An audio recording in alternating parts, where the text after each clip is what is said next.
প্রতি বছর যখন 31শে ডিসেম্বর আসে তখন আমরা দেখতে পাই আমাদের মুসলিম সমাজের মধ্যে একটা ভয়াবহ রূপ ধারণ করে, যেটা আদৌ ইসলামে কোরআন হাদিসের কোথাও নেই। একমাত্র পশ্চিমাদের কালচার 31st নাইট উদযাপন করা। এই 31st নাইট এতই ভয়াবহ রূপ ধারণ করেছে, যেটার জন্য ঢাকা শহরে এমনকি শহরগুলোতে নিরাপত্তা কর্মীর ব্যবস্থা করতে হয়। দৈনিক যুগান্তরের 31শে ডিসেম্বর 2009 সালের একটি শিরোনাম ছিল এমন, 31st নাইট উপলক্ষে আজকে মাঠে 12,000 নিরাপত্তা কর্মী উপস্থিত থাকবেন। এটা দ্বারা কি বোঝা যায় কত ভয়াবহ রূপ ধারণ করে।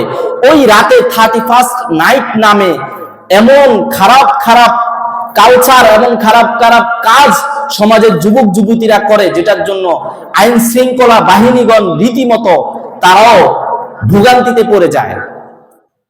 যে 31st নাইট ইসলামের কোথাও নেই, কোরআন হাদিসের কোথাও নেই, একমাত্র পশ্চিমাদের কালচার।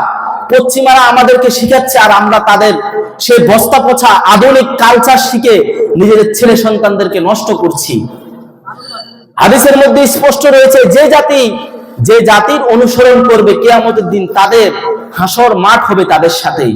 সুতরাং যারা পশ্চিমাদের এই ইহুদি খ্রিস্টানদের বেদিনদের কালচারের অনুসরণ করবে, কিয়ামতের দিন তারা তাদের সাথেই হাসরের মাঠে থাকতে হবে।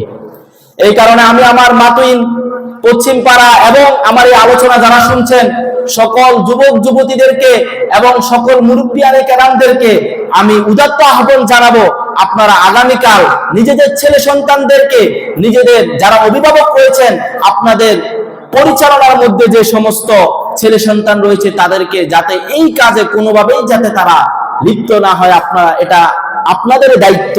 আজকে যদি আপনার অধীনে আপনার ছেলে মেয়ে এই বিধর্মীদের অনুসরণ করে, এই কালচার তারা যদি করে, তাহলে সেটার জন্য আপনি আল্লাহ তাআলার কাছে জবাবদিহি করতে হবে।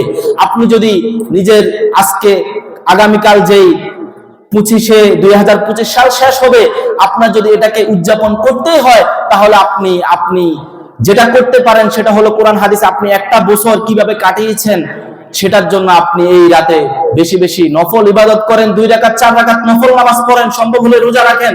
রোজা রেখে আল্লাহ তাআলার জন্য বিগত 1 বছরের যত গুনাহ করেছেন সেটার জন্য ক্ষমা প্রার্থনা করেন। হ্যাঁ, আপনার যদি মনে চায় কোনো কিছু খাওয়ার আয়োজন করেন, কোনো সমস্যা নেই, কিন্তু আপনি যদি বিধর্মীদের মতো করে গান বাজনা ঢোল তবলা এগুলো, এরপরে যেগুলো সমাজের মধ্যে হয় বোম ফুটানো ইত্যাদি এগুলো করেন, তাহলে আপনি কিয়ামতের দিন আল্লাহ তাআলার দরবারে জবাবদিহি করতে হবে। এবং যে সমস্ত অভিভাবকের ছেলে সন্তান এগুলো করবে, তাদেরকেও আল্লাহ তাআলার কাঠগড়ায় দাঁড়াতে হবে।